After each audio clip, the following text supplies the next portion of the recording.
গ্রীষ্মকাল সম্পর্কে রচনা লেখো। ঠিক এই রকম দাবি জানাতেন আমাদের শিক্ষকরা পরীক্ষার প্রশ্নপত্রে। আমরা সকলেই হামলে পড়ে সেটা লিখে ফেলতাম। কিন্তু এখন দিনকাল বদলেছে। আগে অন্যরকম গরম পড়তো, এখন অন্যরকম গরম পড়ে। ঠিক সেই কারণে আগে গ্রীষ্মকাল সম্পর্কে যেভাবে রচনা লেখা হতো এখন সেভাবে লিখলে কিন্তু চলবে না। তাই এখন আধুনিক গ্রীষ্মকাল সম্পর্কে রচনাটা কি বলে দিচ্ছি। দেখুন, গরমকালকে শুধু গরমকাল বলে ডাকলে কিন্তু তার অপমান করা হয়। গরমকাল আসলে হচ্ছে একটা হারামজাদা কাল। আগে আমরা গরমকাল রচনায় কি লিখতাম? বৈশাখ ও জ্যৈষ্ঠ, এই 2 মাস হচ্ছে গরমকাল। কিন্তু এখন সালা শীতকাল বাদ দিয়ে সব কালই গরমকাল।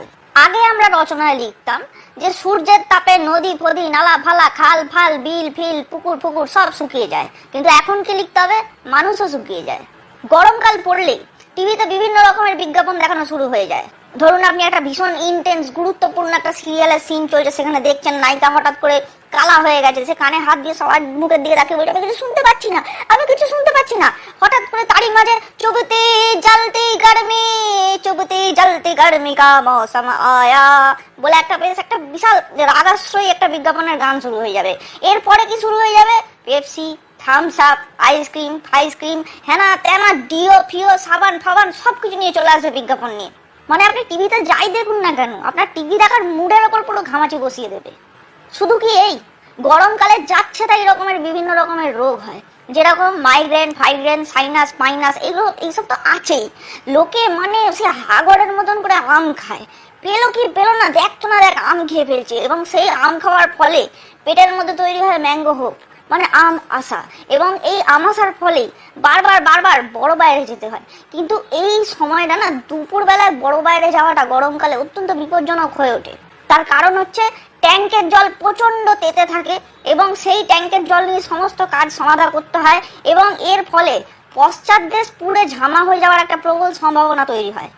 এই সমস্ত বৈশিষ্ট্য ছাড়াও গরমকালের আরো বেশ কিছু বৈশিষ্ট্য আছে। গরমকালে বহু মেয়েকে, বিশেষ করে যারা ডেলি প্যাসেঞ্জারি করে ট্রেনে বাসে, তাদেরকে কি করতে দেখা যায়? সকাল সকাল পুরো বেড কভারের মতন করে সারা মুখে মাথায় একটা বড় সাদা বা সেরকমই ছাপা হালকা কালারের ওড়না পেঁচিয়ে ঘুরতে দেখা যায়। যেটুকু চোখের অংশ বাকি থাকে তার মধ্যেও তারা সানগ্লাস পরে নেয়, এবং হাতে কনুই ফনুই দিয়ে পারলে প্রায় সেই বগল পর্যন্ত হাত মোজা পরে নেয়। দূর থেকে দেখলে মনে হয় মিশরের মমি হেঁটে আসছে, কিন্তু তাও তাদের দেখে ভয় করে না। গরমকালে মানুষ বহুবার চান করে, 1-2 বার করে ঠান্ডা জলে, আর বাকি সময়টা নিজেদেরই ঘামে। মানুষ এই সময় প্রচন্ড প্রোডাক্টিভ হয়ে ওঠে, সারাদিন নুন জল তৈরি করছে। এই গরমকালই হচ্ছে সেই হাড় হাবাতে কাল, যে সময় মানুষ জানে যে গরমে পুরো কেলিয়ে যাব, সেই সমস্ত কিছু জেনেও এসো হে বৈশাখ এসো এসো বলে ঢং করে গরমকালকে ডেকে আনে। গরমকালে বহু জনবহুল অনুষ্ঠান হয়, প্রচুর জমায়েত হয়। গরমে মানে ঘেমে নিয়ে যাবে জেনেও কিন্তু মানুষ ওখানে ভিড় করে যায়। যেমন নববর্ষ অনুষ্ঠান, রবীন্দ্র জয়ন্তী অনুষ্ঠান, এবং এই ধরনের জনবহুল অনুষ্ঠানে গিয়েই বহু রবীন্দ্র তাদের জয়ন্তীকে খুঁজে পায়, এবং পরবর্তীকালে গরমকালেই তাদের জয়ন্তীকে নিয়ে জামাই ষষ্ঠী খেতে যায়।